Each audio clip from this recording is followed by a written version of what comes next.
Good morning all. शुरू करते हैं हम आज की क्लास। और आज हम करेंगे उदर रोग चिकित्सा अध्याय। जब उदर रोग की चिकित्सा का वर्णन की बारी आती है तो चरक ने चिकित्सा स्थान के 13th चैप्टर में उदर रोगों का वर्णन कर रखा है। ठीक है।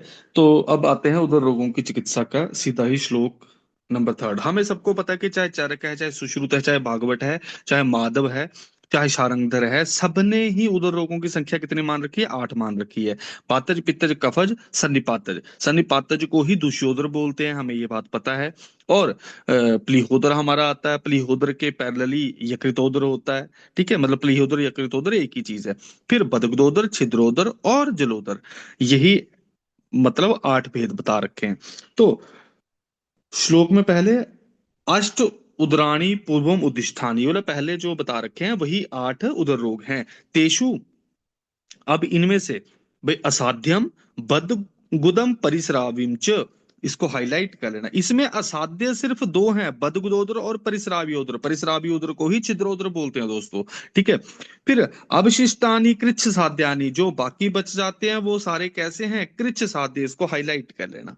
ठीक है कि भाई जो हमारे जो उदर रोग हैं, वैसे असाध्य कितने हैं? दो। जैसे हमने भगंदर में पढ़ा था, भगंदर में दो असाध्य भगंदर कौन से हैं दोस्तों? भाई आपका सन्निपातज और अगंतुज, उन्मार्गी या फिर आपका शंभु का वर्त। ठीक है।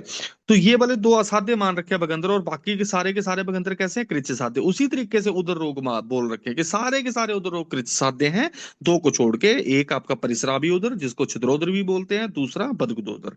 सर्वाणी एवं प्रत्याख्य उपक्रमित, सभी को बोला साध्य समझ के ट्रीट करना हमें। तेषु आद्य चतुर्वर्गो, की जो शुरुआत के चार हैं ये कैसे हैं? बैशज साध्य। शुरुआत के चार कौन से? बातज, पित्तज, कफज और सन्निपातज। फिर उत्तर शस्त्र साध्या, उत्तर वाले जो इसके बाद वाले हैं वो कैसे हैं? शस्त्र साध्य हैं। काल प्रकाशात सर्वाणी एवं शस्त्र साध्यानि वर्जितव्यानि, वाह। कि भाई अगर काल, काल मतलब समय, अगर अगर फर्ज किया कि भाई परिसराभी उधर, सॉरी, आपका प्लीहोदर एंड में किस में कन्वर्ट हो जाएगा? इसको शस्त्र साध्य ही करना पड़ेगा। भाई हमारे पास कोई भी रास्ता नहीं है, चाहे वो बातोदर है, पित्तोदर है, कफोदर है, सनिपातोदर, एंड में सब के सब शस्त्र साध्य हो जाते हैं। तो ये जो विमर्श में चार्ट बन रखा है इसको याद रखना। ये 6 कैसे हैं दोस्तों? ये 6 जो हैं ये कृच्छ साध्य हैं, ये दो के दो असाध्य हैं। लेकिन असाध्य में भी शस्त्र साध्य हैं कि शस्त्र चिकित्सा कर सकते हैं। पहले के टाइम पे परिसराभी उधर असाध्य हो सकता था, आज की डेट में नहीं है। आज की डेट में इंटेस्टाइनल परफोरेशन जो है वो हमें पता है कि वो कैसी है। इंटेस्टाइनल परफोरेशन, वो परफोरेशन जो है हमारी साध्य है। ठीक है। फिर आइए उदरी तु, कि भाई इनको क्या क्या चीजें हैं। उदरी तु क्या क्या चीजें मना है? गुरु अभिसंधि रूक्ष विदाही स्निग्ध पिच्छित परिषेक अवगाहन परिहरेत, ये चीजें मना हैं। ठीक है, ये मना है। तो ये मना चीजें कौन कौन सी हैं? गुरु चीजें, अभिशंत चीजें, रूक्ष, विदाही, भाई आपका स्निग्ध चीजें, पिच्छित परिषेक अवगाह, ये सारे के सारे मना है। फिर आगे हाईलाइट करना, शाली षष्टिक यव गोधूम निवारान नित्यम अश्नियात, कि भाई शाली षष्ठी यव गोधूम इनको डेली सेवन कर सकते हैं। नित्यम अश्नियात मतलब डेली, अशन मतलब सेवन कर सकते हैं। अब आता है बातोदर। बातोदर में देखो, इसका आपने छोटा सा चार्ट बना लेना है कि बातोदर में सबसे पहले किससे सिद्ध स्नेह से स्नेहन करना है? बिदारी गंधादि से सिद्ध स्नेह से स्नेहन करना है।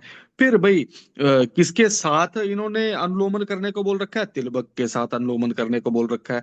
फिर प्रगाढ़ होगा तो चित्राफल, चित्रा किसका पर्याय है? आपको पहले पता है, एरंड फल, एरंड का। ठीक है कि भाई अगर प्रगाढ़ है तो उसमें बिदारी गंध और चित्राफल, ठीक है, इन दोनों के क्षय से अस्थापन और अनुवासन देना है। फिर शालवण किससे करने को बोल रखा है? इसको हाईलाइट कर लेंगे। शालवणेन जो उपनाहम उदरम, कि भाई बातोदर है तो हम उपनाह किससे करेंगे? शालवण से करेंगे।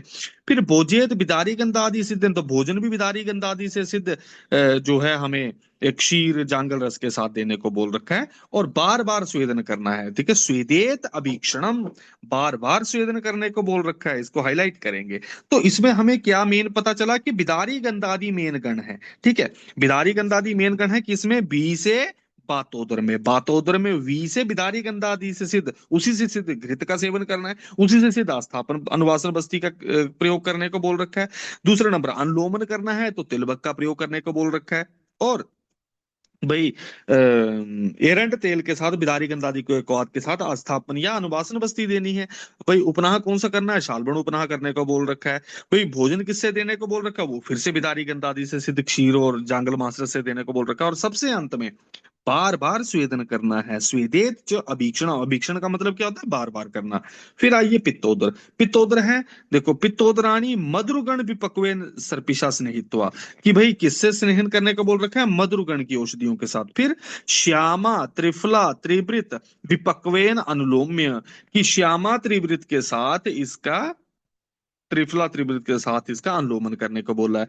अब प्रयोग कर किसका करने को बोला है, शर्करा मधु घृत प्रगाढ़ेन निग्रोध आदि क्षायन अस्थापन अनुवासन, तो पित्तोदर में निग्रोध आदि क्षाय का प्रयोग करने को बोल रखा है। फिर पायसेन उपनाहाद उदरम गोला कर लेना, किससे उदर का उपनाह करने को बोल, पहले वाले में किससे उपनाह करने को बोल रखा था, शालबन से। पित्तोदर में किससे, प से पायस, पायस, पायस किसको बोलते हैं, खीर को, ठीक है। फिर भोजेच बिदारी गंधादि सिद्धेन पैसा, कि भोजन करने के लिए बिदारी गंधादि से सिद्ध दूध के, सॉरी इसका पैसा, पायस नहीं है, पैसा मतलब दूध, ठीक है। पायस जो है वो खीर को बोलते हैं, पैसा जो है, पय जो है वो दूध को बोलते हैं। आपको ये दोनों के दोनों डिफरेंस पता होंगे, ठीक है। तो पित्तोदर में हमारे पास मधुरगण से सिद्ध सर्पी का प्रयोग करने को बोल रखा है। दूसरे नंबर पे भाई अनुलोमन करना है तो हमें श्यामा त्रिफला त्रिवृत के साथ प्रयोग करने को बोल रखा है। फिर निग्रोधादि गण से आस्थापन अनुवासन देने को बोल रखा है। फिर पायस का उपनाह करने को बोला है। फिर आइए श्लेषमुद्राणी, श्लेषमुद्राणी तू, अब इसमें किसका प्रयोग करने को बोल रखा है, पिपले आदि का। इसको गोला कर लेंगे भाई, पिपले आदि क्षाय सिद्धेन सर्पिषा, तो पिपले आदि क्षाय से सिद्ध घृत का भाई स्नेहन करने को बोल रखा है। अनुलोमन किससे करने को बोल रहा है, कफोदर है, क्योंकि इसमें मुश्किल से विरेचन होगा, तो स्नूही क्षीर विपक्वेन अनुलोम्य। बातोदर में किससे करने को बोल रखा था अनुलोमन, हमने पढ़ा था कि वो हमारे पास भाई तिलबक का था। भाई पित्तोदर में किसके साथ करने को बोल रखा है, भैया श्यामा त्रिवृत या त्रिफला के साथ करने को बोल रखा है। फिर भाई कफोदर में किसे, स्नूही क्षीर के साथ। फिर आगे इन्होंने क्या बता रखा है, आस्थापन अनुवासन, वही चीजें क्षार क्षूर तेल, ठीक है। क्षार चीजें हमेशा मूत्र, त्रिकटु, ये सारे के सारे कफ वाले डिसऑर्डर में लगते हैं। इसी से सिद्ध भाई मुष्कक आदि क्षायन, किसके साथ, मुष्कक आदि क्षाय। फिर भाई इन्होंने किसके साथ उपनाह करने का बोल रखा है, क्षण अच्छी धातकी किण्व सरसब मूल बीज कल के उपनाहेद उदरम, कि उदर का उपनाह किससे करने का बोल रखा है, ये धातकी दूतकी के साथ। फिर भोज्येच एनम त्रिकटुक प्रगाढ़ेन कुल्थ जूषण पायसेन और स्वेदेश्च अभीक्षणम, इसमें स्वेदन फिर से बार बार करो। तो अब हमारे पास ये क्लियर हो गया, बातोदर में बी से बिदारी गंधादि से सिद्ध, बिदारी गंधादि से सिद्ध भोजन देने को बोल रखा है, बिदारी गंधादि से सिद्ध आस्थापन अनुवासन देने को बोल रखा है, शालवन का उपनाह करने को बोल रखा है, और अनुलोमन के लिए तिलबक का प्रयोग करने को बोला है। पित्तोदर की जब बारी आती है दोस्तों, तो पित्तोदर में किसका प्रयोग करने को बोल रखा है, पित्तोदर में, पित्तोदर में हमारे पास मधुरगण की औषधियों से सिद्ध सर्पी का प्रयोग। भाई उपनाह करना है तो पायस का उपनाह करो। भाई खाना देना है तो दूध के साथ दे रो, बिदारी गंध आदि के साथ। फिर निग्रोध आदि के क्षय के साथ हमारा स्थापन और अनुवासन बता रखा है। और विरेचन हमें पता है श्यामा त्रिवृत प्लस त्रिफला से। कफोदर में क्या है, पिपले आदि गण से सिद्ध घृत का प्रयोग करो, क्योंकि अग्निदीपन करना है। भाई स्टूल आराम से पास नहीं हो रहा तो सुरुही क्षीर का अनुलोमन करने को बोल रखा है। भाई उपनाह की जब बारी आती है तो हमारे पास शरणार्थी वाली चीजें बता रखी हैं। और भाई त्रिकटु मूत्र क्षार तेल इनके साथ मुष्कक आदि क्षाय जो है इसका स्थापन अनुवासन देने को बोल रखा है। फिर आइए दुष्योदराणी तु, दुष्योदर जो है दोस्तों, दुष्योदराणी तु प्रत्याख्य सप्तला शंकरी स्वरस सिद्धेन सर्पिषा विरेचन मासम अर्धमासम, कि दुष्योदर को प्रत्याख्य समझ के करना है, प्रत्याख्य समझ के। फिर सप्तला शंकरी स्वरस सिद्धेन सर्पिषा विरेचन मासम अर्धमासम बा, इसका विरेचन करने को बोल रखा है, एक मास या आधा मास। इसको हाईलाइट कर लेना, पहला योग है ये, कि दुष्योधर को पहले प्रत्याख्य समझ गए। हमने प्रत्याख्य पढ़ा नहीं है, उसको उसको हमने कृच्छ साध्य ही पढ़ा है। लेकिन इन्होंने चिकित्सा कैसे बताई है, दुष्योधर को सन्निपात उदर भी बोलते हैं ना, मैंने आपको पहले बताया। तो सप्तला शंकरी से सिद्ध घृतों से विरेचन देना है, कितने दिन, 15 दिन के लिए या एक मास के लिए, ठीक है। फिर दूसरा पॉइंट आता है महावृक्ष क्षीर सुरा गोमूत्र सिद्धेन बा शुद्ध कोष्ठम, तू मद्येन आशुमार गुंजा फल गुंजा का कादनी मूल कलकम पाएत। कि भाई इन सब का प्रयोग करने को बोल रखा है, आशुमार उशुमार का। फिर इक्षु कांडानी व कृष्ण सर्पेण दंशित्वा बक्षेत बल्ली फलानी। कृष्ण सर्प से डसा हुआ, ठीक है, काले सांप से डसा हुआ बल्ली फल खाने को। बल्ली फल कौन सा है? जैसे कद्दू हो गया, ठीक है, जो बल्लियों पे लगते हैं। फिर मूलजम कंदजम बा विषम आसेबे, तो very very very important question पूछा गया है। मूलज और कंदज विष दोनों के दोनों किसमें प्रयोग करते हैं? मूलज और कंदज विषों का प्रयोग किसमें आता है? हमारे जो हमारा ये दुष्योधन है। तेन आगदो भवंती बा भावों अपादेत। कि भाई आपको पता चल जाएगा कि भाई कारण क्या है इसका? गर्भिश। अगर आप इसको पढ़ेंगे, गर्भिश दूषी विष इसका कारण है, दुष्योधन का। ठीक है, लेकिन जब निदान स्थान में पढ़ेंगे, ठीक है, उसको देख लेना एक बार वहां पे। और भाई चिकित्सा में कौन सा विष प्रयोग करने का बोल रखा है? मूलज विष, जिनका मूल यूज होता है। और कंदज विष हम बेशा भी इसके बाद अगला स्थान जो है कल्प स्थान करेंगे, ठीक है। हम 30 चैप्टर यहाँ पे करेंगे, इसके बाद हम सीधा ही 31 to 40 चैप्टर हम पंचकर्म के साथ करेंगे, चरक के साथ। ठीक है, उसके बाद हम अभी कल्प स्थान करेंगे पहले। तो कल्प स्थान में बता रखे हैं मूलज और कंदज विष, हम वहां से इनको देख लेंगे। ठीक है, आइए जरा अब आगे। उदर रोग में दोष अनुलोमन की प्रशंसा, इस रेफरेंस को मान लो। कुपिता अनिल मूलत्वात संजित्वान मलस्य च। कि भाई कुपित हुआ बाद दोष, ठीक है, मल का संचय उदर रोग की उत्पत्ति का मूल कारण है। ठीक है, सर्वेषु उदरेषु संति बहुशस्त्व अनुलोमनम, इसलिए इनमें अनुलोमन करना चाहिए। इस रेफरेंस को मार्क कर लेना। ठीक है, कि भाई कौन से को दो कारण बता रखे हैं? कुपित वायु और मल का संचय। ठीक है, और दूसरे नंबर पे भाई इसमें क्या कराना चाहिए? बहुशस्त्व अनुलोमनम, अनुलोमन कराने को बोल रखा है। फिर उदर रोगों में कतिपय सामान्य योग, क्या सामान्य योग हैं? इसके आगे साधारण योगों का वर्णन किया जाता है, जैसे कि पहला नंबर और योग बता रखे हैं। ठीक है, कौन से? पहला नंबर जो है भाई, एरंड तेल को प्रतिदिन 1 या 2 मास गोमूत्र या गोदुग्ध दुग्ध के साथ जल त्याग कर सेवन करना है। तो हमें क्या सेवित उदक वर्जी, बोला एरंड तेल का अकेला प्रयोग कराओ। कितने दिनों के लिए? 1 मास, या फिर हमारे पास भाई दो मासम द्वयो, 1 मास या 2 मास। तो हमारे पास पहला एरंड तेल का प्रयोग आया। किसके साथ लेना है? गोमूत्र या दूध के साथ लो, लेकिन इसमें जल सेवन नहीं करना है। फिर दूसरे नंबर पे आता है हमारे पास महिष मूत्रम बा क्षीरेण निराहारम सप्तरात्रम, 7 रात्रि तक का योग बता रखा है। कि भैंस का ही दूध और भैंस का ही मूत्र का प्रयोग करना है, कुछ बिना खाए हुए, निराहारा, सिर्फ यही सेवन करना है, भैंस का मूत्र भैंस का दूध। कितने रात्रि के लिए? 7 रात्रि के लिए। फिर आइए इसी तरीके से भाई तीसरा नंबर जो हमें पता ही है, उदर रोगों में किसका क्षीर प्रयोग करते हैं? ऊंटनी का क्षीर, है ना। उष्ट्री क्षीर आहारो व अन्न वारी वर्जी। कि भाई कितने दिनों के लिए? पक्षम, कि 15 दिनों के लिए हमें अन्न और जल को त्याग करके अकेला भाई ऊंटनी का दूध सेवन करने को बोल रखा है। फिर इसके बाद आता है पिपलिम मासम पूर्वोक्तेन विधानेन सेवेत। फिर चौथे नंबर पे आती है पिपली का प्रयोग। तो हमारे पास पहला एरंड तेल को 1 मास, शुरुआत में हमने क्या पढ़ा था? कि भाई इसको सप्तला शंकनी के स्वर से सिद्ध घृत के साथ इन्होंने आधा मास 1 मास तक प्रयोग करने को बोल रखा है। फिर भाई ये जो महावृक्षक गोमूत्र, इसका प्रयोग करना दुष्योधन में पड़ा था। ठीक है, लेकिन मूलोज और कंदर विष पड़े हैं, सांप से कटे हुए बल्ली फलों का प्रयोग पड़ा है हमने। ठीक है, और यहाँ पे हमने क्या देखा? कि भाई एरंड तेल का प्रयोग करने को बोल रखा है। कितने दिनों के लिए? 1 मास या 2 मास के लिए। फिर भाई भैंस का दूध और भैंस का मूत्र सिर्फ निराहार रहते हुए सिर्फ इसी का सेवन करो, या फिर ऊंटनी का दुग्ध का हार सेवन करने को बोल रखा है, अन्न और जल को छोड़कर। फिर पिपली को भी ऐसे सेवन करने को बोला है। फिर आइए आगे, सैंदव अजमोदा युक्तम बा निकुंभ तेलम, निकुंभ तेल को सैंदव और अजमोदा के साथ। ठीक है, तो निकुंभ तेल को प्रयोग करने को बोल रखा है। फिर आइए अगला आपका गुड़हरित की भी आएगा। आर्द्र श्रृंगवेर रस पात्र शत सिद्धम बात शूल्यचार्य श्रृंगवेर रस पिपक्वम क्षीरम असेबेत।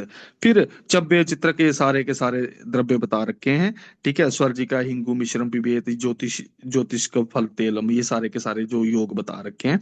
ये पहला आ गया। दूसरा गुड़म द्वितीयाम बा हरित की बक्षेत। गुड़ हृतकी का प्रयोग करने को बोल रखा है। फिर सुनुई क्षीर भाविताम बा पिपली सहस्रम कालेन, कि भाई किसके साथ, भाई स्नूही की क्षीर में एक सहस्र पिपली भी जितने समय में खा सके, कालेन, ठीक है, इसको खाओ। फिर पथ्या कृष्णा चूर्णम, कृष्णा किसका पर्याय है, पिपली का।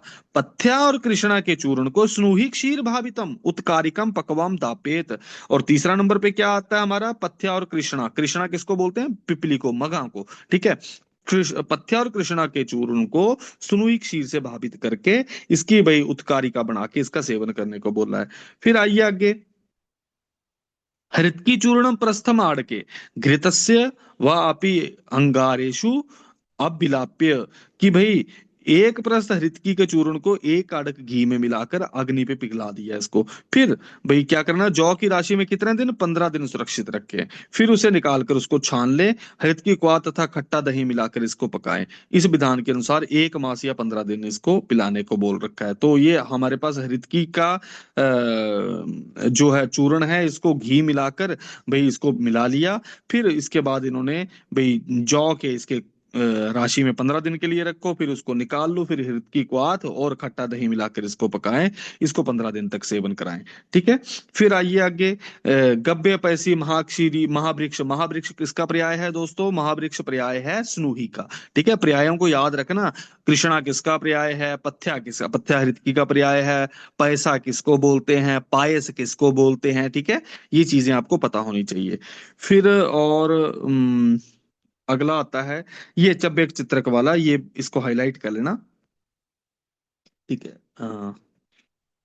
अगर ठीक है, हाँ, ये आता है चब्बे चित्रक वाला। चब्बे चित्रक ये सारे के सारे द्रव्य लिए, फिर अमलतास की इनके साथ मिलाकर, गाय के मूत्र के साथ मिलाकर एक प्रस्त घृत में मिलाकर इसका सेवन करें 1 मास या 15 दिन। इसी तरीके से तिलवक घृत चतुर्थानी सर्पिशी उदर गुल्म ये सारी की सारी जगह पे विरेचनार्थ प्रयोग होता है। ठीक है, इसको हाईलाइट कर लेना। और इसके बाद अगला आता है, उदर रोगों में मूत्र बर्ती का प्रयोग। कौन सी बर्ती प्रयोग करने को बोल रखी है, मूत्र बर्ती। ठीक है, कि मूत्रों से गाय गाय आदि जो जितने भी जानवर हैं इनके मूत्रों की एक मिक्स करके एक बर्ती बना लो। ठीक है, और इसको प्रयोग करना है 3 या 4 मास तक। ठीक है, 3 या 4 मास तक प्रयोग करने को बोल रखा है। फिर आइए अगला, अनाह बर्ती, एक और अनाह बर्ती बता रखी है। फिर अगला आता है आपका मूत्रवर्ती अनावर्ती, फिर आती है सीधी प्लीहोद्र की चिकित्सा। अब देखो, प्लीहोद्र की चिकित्सा क्या बताई है, प्लीहोद्राणी स्निग्ध स्विन्नस्य ददना भुक्तवतो बाम बाहो कर्पूर अभ्यंतरता सिरा विद्येत, कि भाई स्नेहन स्वेदन करके लेफ्ट वायु की भाई सिरा का भेदन करो। तो भाई कहाँ पे कूर पर अभ्यंतरता, कि भाई मीडियल साइड में जो सिरा मिलती है हमें लेफ्ट साइड पे करना है। फिर विमर्देद पाणिनाम प्लीहान और रुद्रस्य स्यंदनार्थम, कि भाई रुद्र के स्यंदन के लिए, ठीक है, उसको स्यंदन मतलब बाहर निकालने के लिए, स्यंदन के लिए उसको हमें मर्दन करना है। कहाँ पे, दूसरा नंबर, दूसरा पॉइंट क्या आया, विमर्दन करना है किसका, प्लीहा का। फिर तथा संशुद्ध देहम समुद्र शुक्ति क्षारम पैसा पाएत। अब इसके बाद इन्होंने क्या बोल रखा है, जो संशुद्ध देह हो गया उसको इसके साथ भाई पैसा पाएत, कि वे दूध के साथ सेवन करने को बोल रखा है। हिंगू, ये प्लिहोदर में ही, हिंगू सुवर्जी का वाक क्षीरेण श्रुतेन प्लाश क्षारेण यवक्षार, तो प्लाश क्षार यवक्षार किंशुकोद क्षार, इसका प्रयोग करने को बोल रखा है। फिर पारिजात इक्षु अपमार्ग क्षारंबा तेल संश्लिष्टम, ये सब क्षारों का प्रयोग करने को बोल रखा है प्लीहोत्र। तो प्लीहोत्र में स्नेहन स्वेदन करके रक्त मोक्षण कर सिरा भेदन करने को बोल रखा है। कहाँ पे, कूरपर की या एल्बो की अभ्यंतरता सिरा, मिडिल साइड की सिरा का भेदन करने को बोल रखा है। साथ में ही स्यंदन करने के लिए भाई हथेली से प्लीहा को मर्दन करते रहे। और तीसरा नंबर पे क्षारों का प्रयोग करने को बोल रखा है। आइए जरा अब आगे, भाई उदर रोग में षटपल घृत, ये किसमें है, प्लीहोदर में ही श्रेष्ठ बोला गया है। कौन सा, षटपल घृत। षटपल घृत, भाई षटपल जो है बेटा, ठीक है, इसको साइड में लिख लेना। भाई चरक ने क्षीर षटपल,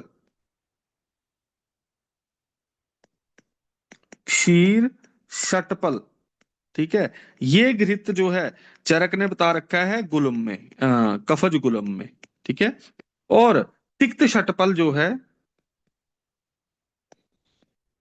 तिक्त षटपल जो है घृत, वो कुष्ठ में है। क्लियर है। तिक्त षटपल षटपल जो है वो कुष्ठ रोग अधिकार में है, और आपका क्षीर षटपल जो है ये कफज गुलम है। फिर और चरक ने षटपल घृत किसमें बता रखा है? चरक ने षटपल घृत राजक्षमा रोग अधिकार में।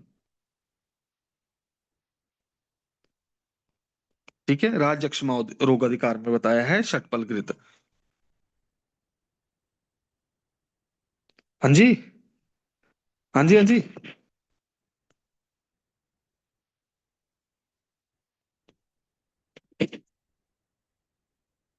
अच्छा, मैं देखता हूँ। अच्छा, ठीक।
सॉरी।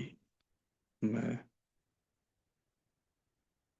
अच्छा, तो राजक्षमा में बता रखा है चरक ने, ठीक है। बाकी चरक ने ये बता, ये सारे चरक के ही हैं ये दोस्तों, क्षीर षटपल तिक्त षटपल, ये चरक ने बता रखे हैं। चरक ने षटपल घृत राजक्षमा रोग अधिकार में बताया है, लेकिन सुश्रुत ने कौन से रोग अधिकार में बता रखा है? ये उदर रोग अधिकार में। फिर यकृत दाल्योदर, यकृत दाल्योदर का मतलब है कि भाई यकृतोदर मतलब प्लीहोदर लेफ्ट साइड पे होगा, यकृतोदर राइट साइड पे होगा। हमने ये श्लोक में पढ़ा था कि सवय इतर, सवय सवय बोलते हैं स आदा व वक वाला, ठीक है। यह सव्य इतर, सव्य बोलते हैं आपके बाम भाग को, ठीक है।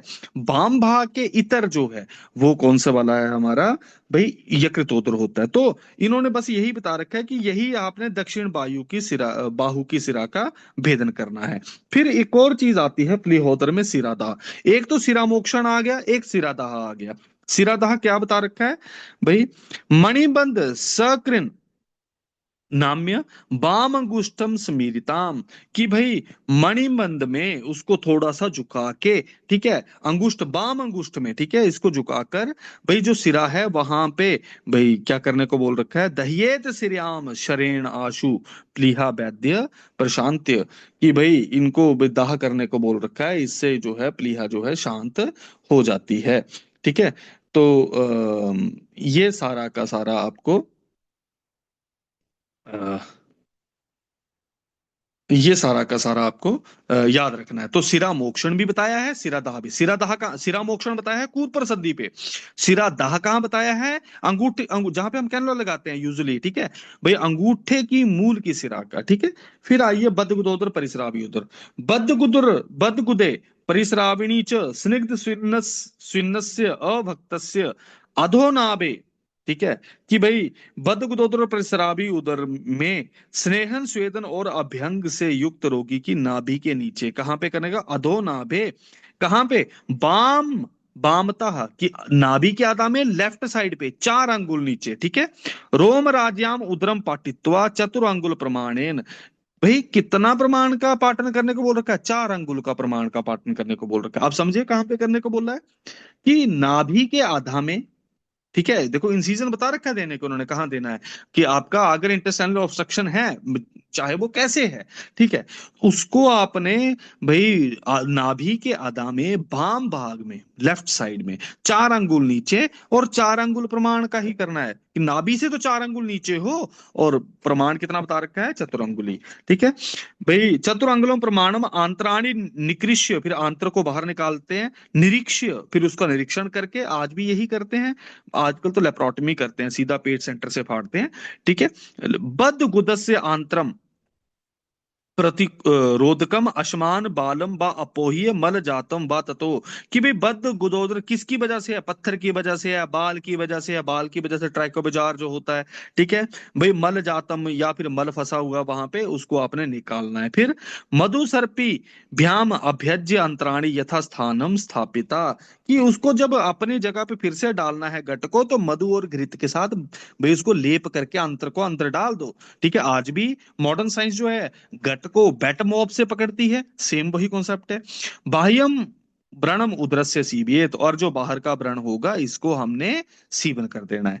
अब परिस्रावी उदर में क्या चिकित्सा बता रखी है, बोले यही सेम टेक्निक हम परिस्रावी उदर में, परिस्राविणी अपि एवं ए, फिर क्या, शल्यम उद्धृत्य आंत्र संस्रवान संशोध्य तत् छिद्रम आंत्रम समाधाय कालम काल पिपलिका भीर दंशेत, कि उसके बाद भाई जहां पे छिद्र हुआ है, क्योंकि पहले के टाइम पे अब्जॉर्बेबल सूचर्स होते नहीं थे, तो इन्होंने क्या बोला किसके साथ कटवाने को, भाई पिपलिका से, पिपलिका मतलब चींटियां, चींटियों से काट दो, फिर उनके मुंडी को मरोड़ दो। ठीक है, तो बॉडी बॉडी दूर कर दो, जो गर्दन है वो उसको पकड़ के रखे, बस उसको सूचरिंग मतलब किससे करवानी है आपने, चींटियों से। ये लिखा है दष्टे च तासाम कायान अपहरेन ना शिरांसी, कि शरीर को हटा दो, सिर को नहीं, तथा पूर्व बदसीबियत, फिर उसका फिर से सीवन कर दो। तो छिद्रोद्र में इनके पास पहले के टाइम पे सूचरिंग मटेरियल नहीं था, तो क्या ले रखा था, पिपलिका। पिपलिका किसको बोलती है, चींटियों को, बड़ी काली बड़ी चींटियां जो हैं। ठीक है, संधानम च यथाक्तम कार्येत, फिर यष्टि मधु मिश्रिया च कृष्ण मृद्या अबलिप्य बंधन उपाचरेत, कि मधुयष्टि और काली मिट्टी का उसके ऊपर सूचिर, जहां पे आपने सूचिर किया है बाहर, क्योंकि बाहर सूचिर किससे करते थे, घोड़े के बालों से। आपने अगर सूचरिंग मटेरियल पढ़े होंगे सूत्र स्थान में, सूत्र स्थान में बता रखे हैं, तो बाल बूल वो बता रखे हैं, क्षण रेशम। ठीक है, इस चीज की रेशे मतलब, है ना, इनसे इन्होंने सूचर करने को बोल रखा था, वहां से बोला सूचर कर दिया, सूचर के ऊपर आपके पास बीटाडीन तो होती नहीं थी पहले, तो किसका प्रयोग करने को बोल रखा है, यष्टि मधुक्षाय और कृष्णा मृदा। कृष्णा मृदा मतलब काली मिट्टी। ठीक है, इनको वही वहां पे करने को, लेप करने को बोल दिया। फिर पेशेंट को ततो निवातम प्रवेश आचिरकम बासे चयनम तेल द्रोण्याम सर्पी द्रोण्याम बा पयोवृत्ति मिति, गोला कर लेना उसको तेल की द्रोणी में या फिर घी की द्रोणी में, द्रोणी में बिठाने को बोल रखा था। तो द्रोणी में बिठाने को कौन कौन से रोग में बोला था दोस्तों, मर्मो मुर्मो वालों पे याद है आपको, पार्श्व का भगन में याद है आपको, और तीसरा ये आपका उदर रोग है। ठीक है, इसको हाईलाइट कर लेना। ठीक है, और इनको कैसे रखना, पयोवृत्ति, पयोवृत्ति कहने का मतलब सिर्फ दूध के ऊपर ही उसकी भोजन जिंदगी रहे, उसी के ऊपर उसको डिपेंडेंट रखना है हमें। फिर इसके बाद अगला आता है हमारा जलोदर। अब जलोदर में क्या है, जलोदर में भी सेम, इन्होंने जब जलोदर में मतलब जो एसाइटिस वाला पेशेंट है, ठीक है, एसाइटिस को इन्होंने कैसे इन्होंने सेटल डाउन करने को बोल रखा है, आइए जरा इसको पढ़ते हैं। दकोदराणी अस्तु बात हर तेल अभ्यक्ते उष्णोदकस्य शून्यस्य, कि भाई इन्होंने सर बात हर तेलों से पहला अभियन करने को बोला है। ठीक है, फिर उष्णोदक शून्यस्य स्थितम स्यापेत सुपरिग्रहितम कक्षात परिवेष्टम अधो नावे वामता चतुरंगलम अपहाय रोमराजी व्रीहि मुखेन अंगुष्ठ ओदर प्रमाणन अवगाड़ेन अवगाड़म विद्येत। कहने का मतलब क्या है कि भाई आपको सेम वही जैसे हमने बतख दोदर में इंसीजन दिया था, वहां पे 4 अंगुल का इंसीजन दिया था ना हमने, अधो नाभि 4 अंगुल नीचे बाम भाग पे, जलोदर में भी यही बोल रखा है, अधो नाभि 4 अंगुल। ठीक है, ये मिल गया आपको भाई, प्रविष्ट अधो नाभे बामता चतुर अंगुल अपहाय। ठीक है, लेकिन यहाँ पे किससे, ब्रीहिमुख का मतलब होता है जो ट्रोकार होता है हमारा, कैनुलाज होते हैं। ठीक है, इनको ब्रीहिमुख बोला जाता है। ब्रीहिमुखेन अंगुष्ठो उदर प्रमाणम अवगाढ़म विद्येत, कितना अंगूठे के उदर के समान इतने प्रमाण का हमें भेदन करना है। ठीक है, ये ट्रोकार जो होते हैं, अगर आपको पता होगा, जो ड्रेनेज डालते हैं ना हम, जो हमारी ये कौन सी ट्रेन? सक्शन ट्रेन होती है, जो सक्शन ट्रेन आपने डालते देखा, ऑर्थोपेडिक केसेस में डालते हैं या अब्डोमिनल केसेस में डालते हैं ना, उसके आगे सुआ सा होता है एक लगा हुआ, इतना लंबा, जैसे बोरियां सीने वाले होते हैं ना, कभी आपने देखा होगा कि भाई मंडी में गए हैं आप, कभी कभी गए होंगे आप, सब्जी मंडी में गए तो जिससे वो जैसे सब्जियां खरीदते हैं कुछ दुकान वो आके मतलब जो होते हैं लाले लूले, ठीक है, तो वो जिस बोरी को सीते हैं ना, बड़ा लंबा सा सुआ होता है एक, ठीक है, सुई जैसी होती है मोटा, वैसा ही, ठीक है, इन्होंने बोल रखा है वैसा ही अंगुष्ठोत्र प्रमाण का अवगाढ़ होना चाहिए हमारा। यंत्र कौन सा प्रयोग करने का बोल रखा है? ब्रीहिमुख, ठीक है। फिर आइए, तत्र त्रपु आदि अन्यतम नाड़ी द्विद्वारम द्विद्वारम द्वाराम पक्षम नाड़ीम व संयोज्य दोषम उदकम अवसिचेत, कि भाई इसको द्विद्वार नाड़ी के द्वारा, फिर इसमें बोला कि एक पाइप डाल दो अंदर, भाई स्ट्रॉ जैसी, कि भाई इसको जैसे हमारा हम क्या डालते हैं, हम भाई ये डाल देते हैं, हमारे पास आईवी सेट जो होता है, हम इसको डालने मतलब हम नीडल लगाते हैं, पीछे आईवी सेट लगाते हैं और फिर ड्रेनेज देते हैं, ठीक है। तो इन्होंने क्या बोल रखा है? द्विद्वारम पक्ष नाड़ीम्बा संयोज्य, कि भाई दो द्वार वाली एक नाड़ी डाल दो और उसको पानी को निकाल दो। ततो नाड़ी अपहृत्य तेल लवणेन अभ्यज्य व्रणम बंधो उपाचरेत, कि भाई हमें, भाई क्या चीजें मना कर रखी हैं? तेल और लवण, ठीक है, कि भाई तेल और लवण का इसका अभ्यज्य, अभ्यज्य मतलब इसका लेप करके व्रण को बंद कर देना। तो यहाँ पे किसका लेप करने को बोला? पीछे हमें जब सूचरिंग की थी तो वहां पे हमें किस चीज का लेप करने को बोला था दोस्तों? काली मिट्टी प्लस इसके, काली मिट्टी प्लस इसके क्या दूसरी चीज थी हमारे पास? मधुयष्टि। यहाँ पे क्या करने को बोल रखा है? जो व्रण है वहां पे तेल और लवण का अभ्यंजन करके, अभ्यंजन मतलब लेप करके व्रण का बंधन करो। ना च एकस्मिन एव दिवसे सर्वम दोषम अपहरेत, आज भी मॉडर्न साइंस इसको मानती है कि एक दिन में सारे उदक को या सारे दोष को नहीं निकालना है, क्योंकि ये क्या हो जाता है, ये थर्ड स्पेस, आपको इंटरसेलुलर एक्स्ट्रासेलुलर स्पेस में आपको फ्लूइड तो पता होगा, ये इसके साथ भी बॉडी होम्योस्टेसिस बना लेती है, इसको थर्ड स्पेस बोलते हैं। और ये थर्ड स्पेस लॉस, चाहे वो हमारा ल्यूरल डिफ्यूजन है, जब चाहे हम थोरैकोसेंटेसिस कर रहे हैं, चाहे हम पैरासेंटेसिस कर रहे हैं, आपको ये शब्द पता ही होंगे, है ना। तो हम थोरैकोसेंटेसिस कर रहे हैं, एक दिन में हम पूरा फ्लूइड को आउट नहीं करते। अगर हम एक ही दिन में सारे फ्लूइड को आउट कर दें तो भाई पेशेंट शॉक में लैंड हो जाता है, ठीक है, हाइपोवोलेमिक शॉक के सिम्टम आ जाते हैं, क्योंकि वो थर्ड स्पेस लॉस है, क्योंकि बॉडी ने उसके साथ होम्योस्टेसिस बना रखी है कि भाई ये भी मेरे पास एक फ्लूइड का रेंज पड़ा हुआ है। तो भाई नाच एक अस्मिन दिवसे सर्वम दोषम अपहरेत, फिर सहसा ही अपहृत्य, कि भाई सहसा अगर हम सारा अपहरण कर दें तो क्या होगा? हाइपोवोलेमिक शॉक, और उसके सिम्टम दे रखे हैं देखो, तृष्णा, ज्वर, अंगमर्द, अतिसार, श्वास, कास, क्या यही हाइपोवोलेमिक शॉक में सिम्टम मिलते हैं हमें? ठीक है, ये हमें सिम्टम देखने को मिलेंगे। फिर बा बृषत उदरम असंजायतस्य प्राणस्य, कि भाई हमें भाई तस्मात तृतीय चतुर्थ पंच षष्ठ अष्टम, ठीक है, कि भी कौन कौन से डे पे, इसको हिंदी में हाईलाइट करता हूं मैं कहाँ पे, हाँ, 3 4 5 6 7 नहीं है, फिर 8 है, 9 नहीं है, फिर 10 है, फिर 12, फिर 16 दिन में किसी एक का अंतर देकर हमें थोड़ा थोड़ा पानी निकालना है, ठीक है। फिर जब हमने पानी निकाल दिया सारा का सारा, पहले तो व्रण के ऊपर तेल और उसका लवण का कर दिया है ना, फिर उन्होंने पहले समझाया कि भाई पूरा जल नहीं निकालना है, अगर जल निकालेंगे तो हाइपोवोलेमिक शॉक के सिम्टम मिलेंगे, तृष्णा, ज्वर, अंग मर्द वगैरह। लेकिन भैया अगर आपको निकालना भी है तो कितने दिन पे? 3 दिनों के बाद निकालो, 4 दिनों के बाद, 5 दिनों के बाद, 6 के बाद, 8, 10, 12 और 16, ये डेज याद रखना इंपॉर्टेंट है ये। फिर इसके बाद पेट के ऊपर भाई जैसे डट्टू बांधती हैं डिलीवरी के बाद हमारी पहाड़ी फीमेल्स जो हैं, ठीक है, वो डट्टू नहीं बोलते उसको, कंबल सा बांधती हैं, ठीक है, वैसा ही। तो दोषोदक के निकल जाने पर भेड़ के चमड़े, रेशमी वस्त्र या किसी चमड़े से उदर का बांध कर दो, इस प्रकार वायु के द्वारा आदमान नहीं होता। फिर ये आता है अब अन्न विहार, 6 मास तक दूध या जांगली जीवों के मांसरस के साथ भोजन करें। एक नंबर पहली चीज क्या बताई इन्होंने?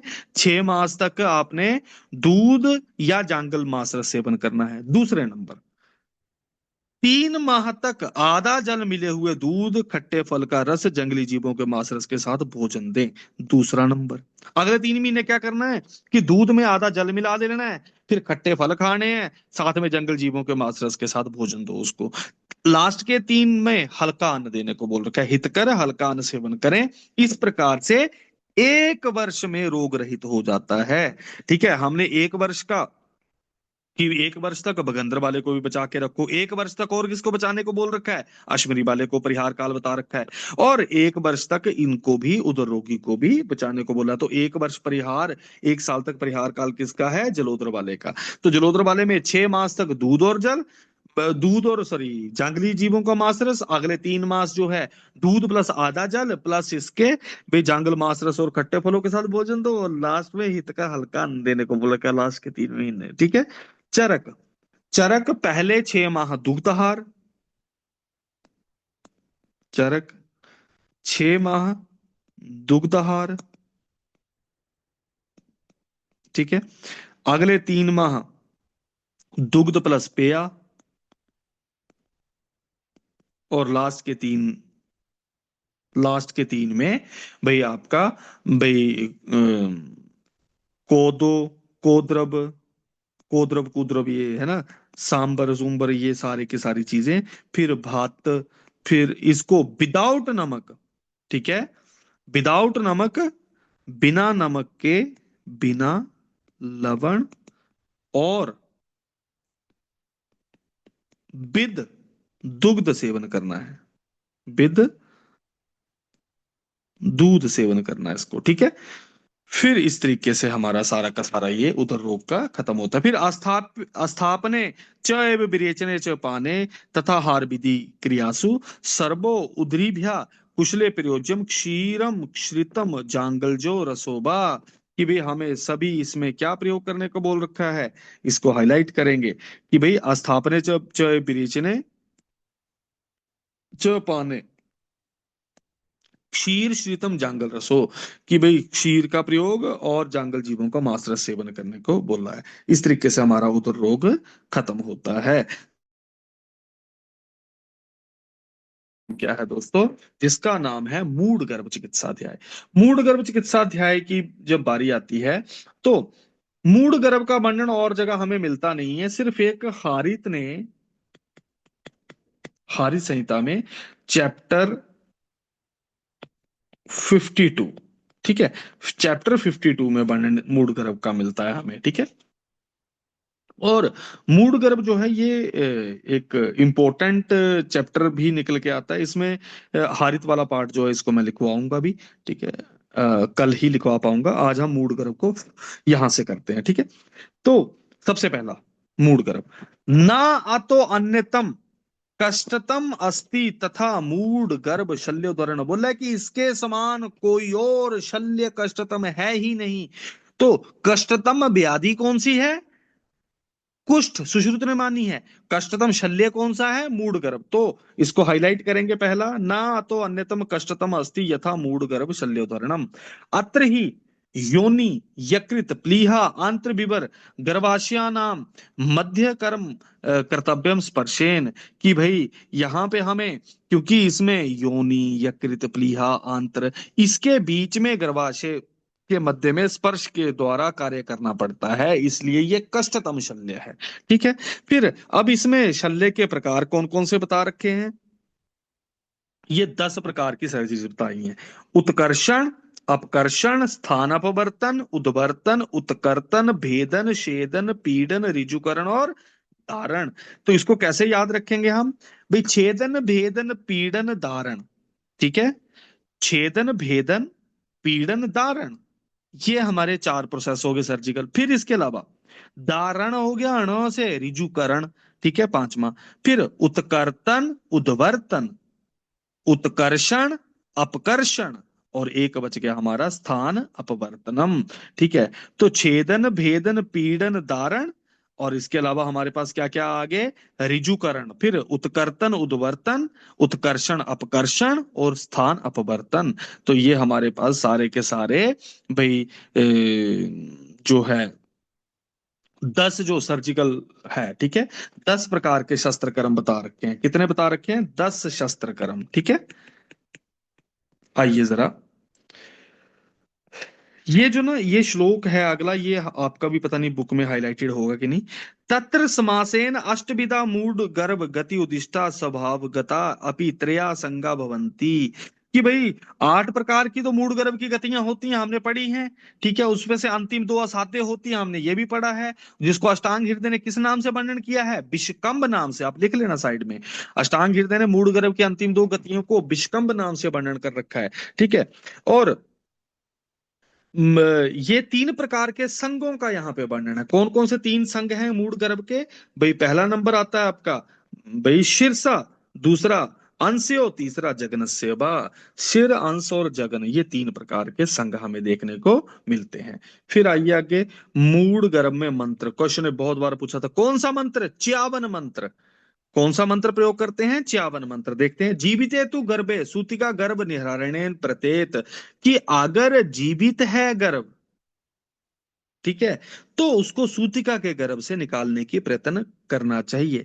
निहर्तुम अशक्य, कि भाई अगर हमें दिख रहा है कि हमसे नहीं निकलेगा, तो हम किसका मंत्र का प्रयोग करेंगे? वेरी वेरी वेरी इंपॉर्टेंट, च्यावनान मंत्रान। कौन से मंत्रों का प्रयोग करने को बोल रखा मूड गर्भ के निवारण के लिए? च्यावन मंत्रों का, हाईलाइट कर लेना। फिर कौन सा वाला है? इहम इह अमृतम च सोमश्च चित्रभानुश्च भामिनी उच्चाश्रावाश्च तुर्गो मंदिरे निवसंतु ते। ठीक है, कि भाई तुम्हारे इस मंदिर में अमृत, सोम, चित्र भानु, उच्च श्रवा नामक उच्च श्रवा जो था इंद्र का घोड़ा था, ठीक है, घोड़े का निवास हो। फिर इदम अमृत अमृतम पाम समुद्रितम तु लघु गर्भम इमं प्रमुच्यन्ते स्त्री। भाई इन्होंने सारा कि भाई अग्नि, अनल, भाई अनल, पवन, अर्क, बास, बास्ते सह, ये सारे के सारे मंत्र हैं। फिर भाई मुक्ता पशुवर विपाशाश्च, मुक्ता सूर्येण रश्मयः, मुक्ता सर्व भद्रा सर्व भयार गर्भम एहि एह इहे पिरमाम्बित। ठीक है, इसको हाईलाइट कर लेना कि ये 51 मंत्र हैं। ये कौन से मंत्र हैं ये दोस्तों? ये 51 मंत्र हैं, तीनों के तीनों। ठीक है। फिर आइए मूड गर्भ के निकालने की प्रक्रिया। अब भाई ये तो उन्होंने बोल दिया कि भाई आपको लग रहा है कि भाई आप सर्जिकल नहीं कर सकते हैं प्रैक्टिस, तो 51 मंत्रों का प्रयोग करो। ठीक है। कितने संघ होते हैं मूड गर्भ के? शिर का, अंश का या जगन का, जिसको ब्रीज प्रेजेंटेशन में सिर फंस जाता है, स्फेलिक प्रेजेंटेशन है। ठीक है, आपको पता ही है। तो इन्होंने भाई अंश, ठीक है, मतलब शोल्डर प्रेजेंटेशन है उसकी, या फिर भाई हमारे पास हिप प्रेजेंटेशन है।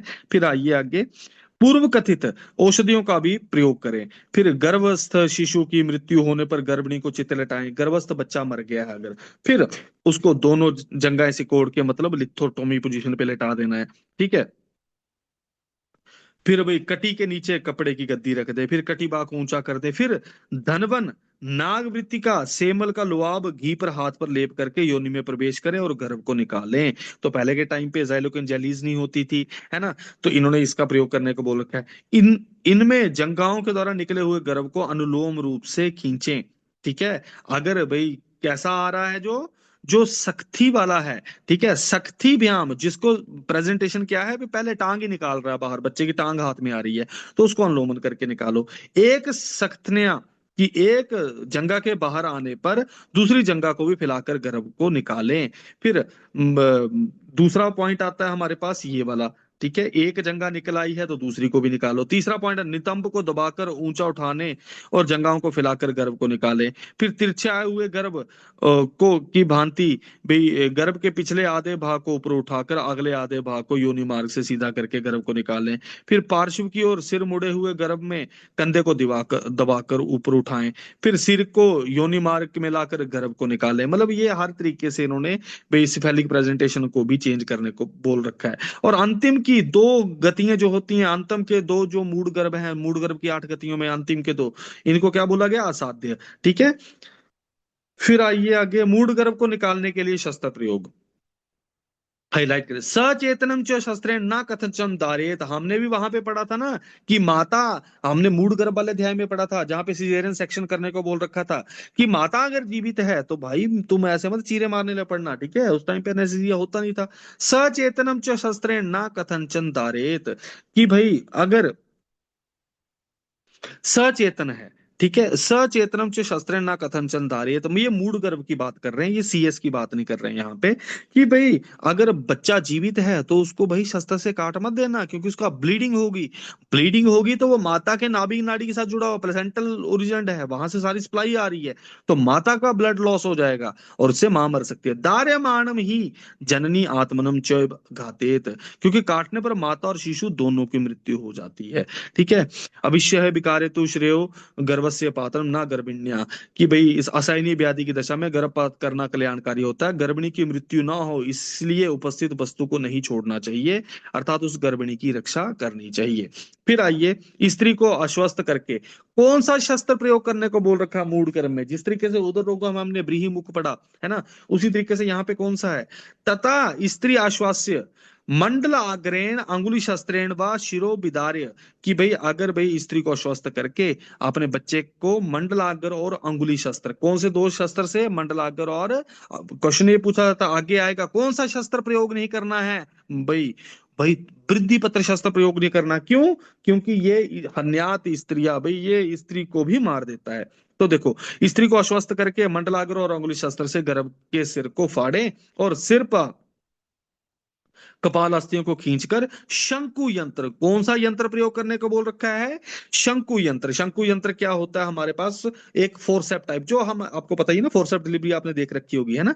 तो शंकु यंत्र से इन्होंने इसको पकड़ के गर्भ को बाहर निकालने को बोल रखा है।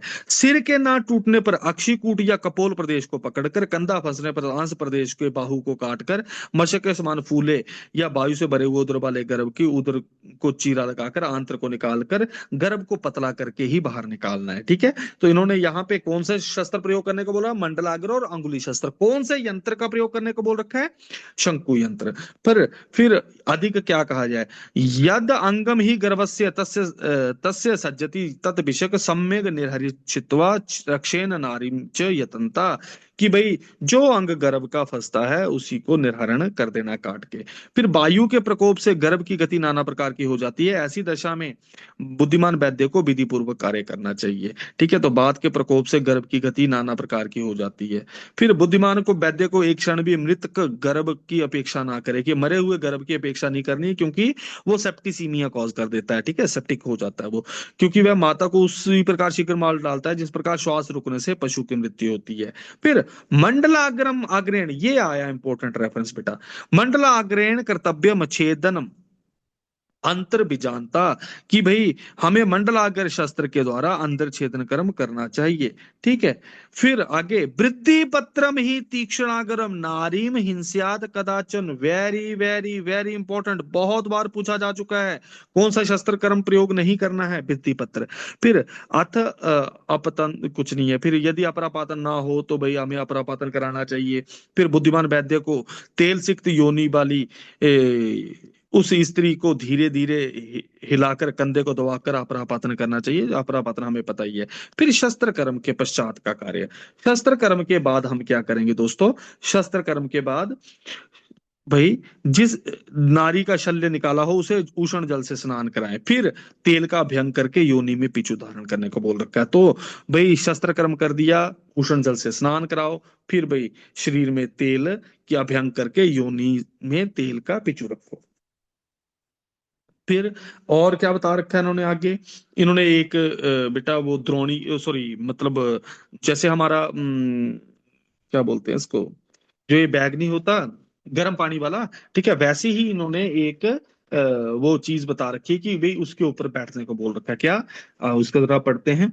ये इस प्रकार योनि कोमल होती है, योनि शूल भी शांत हो जाता है। ठीक है, फिर पिपली पिपली मूल चब्बे चित्रक पिपली पिपली मूल सौंठ इलायची हिंगू ये बचा रासना, इन सब के चूर्ण को दोष में कार बाहर निकालने तथा वेदना की शांति के लिए घृत के साथ पिलाएं।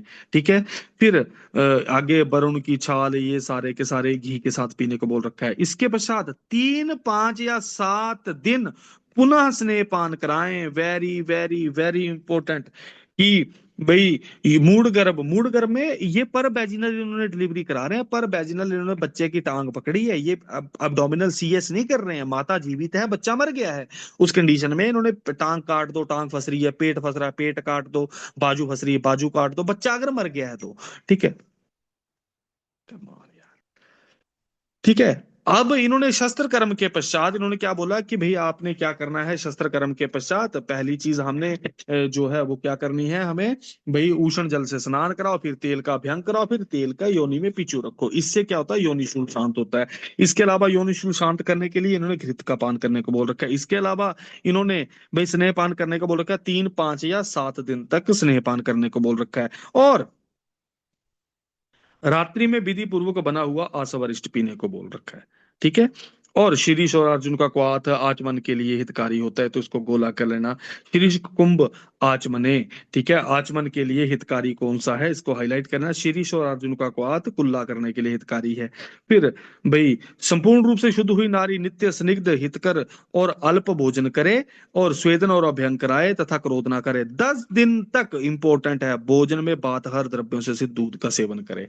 तो पहला हमें पता क्या चला कि स्नेहपान कितने दिन कराना है, 3, 5 या 7 दिन। ठीक है। रात्रि में क्या सेवन कराना है, आसवरिष्ट। आचमन के लिए किसका प्रयोग करने को बोल रखा है, शीरीष और अर्जुन का, है ना, कुल्ला करने को। फिर इसके अलावा 10 दिन तक वही भोजन में बातहर द्रव्यों से सिद्ध दूध का सेवन करना है। फिर शेष दिनों में अनुकूल आहार का सेवन करना चाहिए। उपद्रव अहित विशुद्ध सुंदर वर्ण होने पर 4 मास के बाद, इसको हाईलाइट कर लेना, 4 मास के बाद आहार विहार के बंधन से मुक्त होना चाहिए। क्वेश्चन बड़ा इंपॉर्टेंट है। मूड गर्भ के पश्चात परिहार काल कितना है, 4 मास। कितने दिनों तक बातहर द्रव्य से सिद्ध आहार खाना है दूध के साथ, तो वही 10 दिनों तक। कितने दिनों तक स्नेहन करना है, 3, 5 या 7 दिनों तक। ठीक है, ये क्वेश्चन इंपॉर्टेंट है। परिहार काल कितना बता रखा है, 4 मास। ठीक है। फिर आइए आगे, बला तेल का वर्णन आता है इसके आगे। हाँ, ये सूतिका रोगों में बला तेल। अब बला तेल को हाईलाइट कर लेना, ये बला तेल का वर्णन बता रखा है। ठीक है। तो इसका परिहार काल देख लेना, अब इसको हाईलाइट कर लेना। अब बला तेल जो है ये किसका प्रयोग करने को बोल रखा है, इसकी मात्रा कितनी बता रखी है, शक्ति के अनुसार। ठीक है।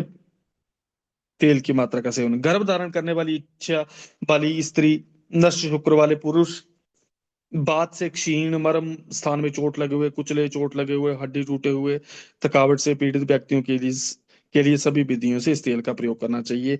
ये तेल अभिषेक आदि बात व्याधियों को नष्ट करता है। भयंकर हिक्का, कास, आदिमंत, गुल्म, श्वास, आंत्र वृद्धि आदि 6 मास तक इस तेल का सेवन करने से नष्ट हो जाते हैं।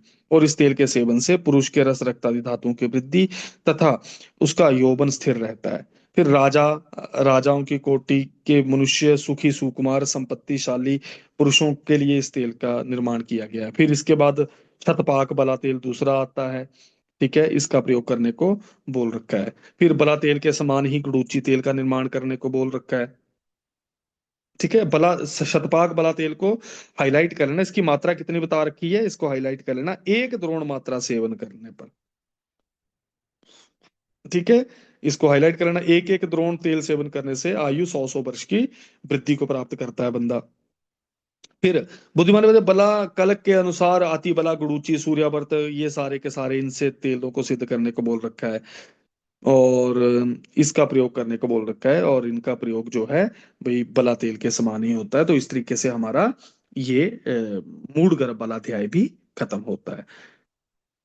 तो इस तरीके से हमारा ये खत्म होता है। इसके आगे का जो है हम विदर्दी, विसर्प, और ग्रंथि अपची अर्बुद, और वृद्धि उपदंश तक हम, यहाँ तक हम टेस्ट लेंगे 19 चैप्टरों का। जब ये खत्म हो जाएंगे, मोस्ट लाइकली ये परसों खत्म हो जाएंगे। ठीक है, आज के लिए इतना ही। Till then take care, bye bye, have a good day.